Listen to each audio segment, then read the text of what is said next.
Visible Patient est un laboratoire d'analyse d'images en ligne qui fournit à partir d'un scanner ou d'une IRM du patient la copie virtuelle, le clone digital de ce patient.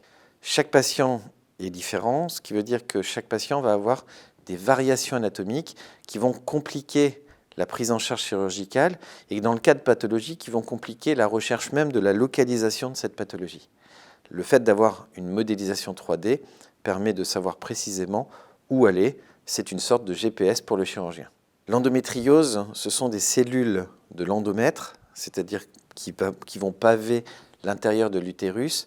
Ces cellules vont migrer à l'extérieur de l'utérus et elles vont continuer à se développer. Et ça va créer de grandes douleurs chez les patientes. Le problème supplémentaire, c'est lorsque ces cellules se mettent dans des tissus voisins tels que l'intestin, le côlon, la vessie. Et là, elles vont créer des troubles encore plus importants qui vont nécessiter une opération. On appelle ça des endométrioses profondes. Pouvoir détecter l'endométriose aujourd'hui, c'est un challenge qui a été relevé par des équipes. Mais dire que la patiente a une endométriose ne permet pas de savoir précisément à quel endroit elle est située.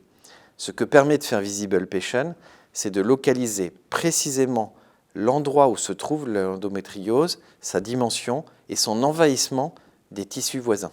L'endométriose est une pathologie qui atteint plus de 10% de la population féminine. Et donc, il est essentiel de pouvoir proposer des solutions pour une pathologie qui touche autant de personnes et qui crée d'énormes douleurs dans le quotidien de ces patientes.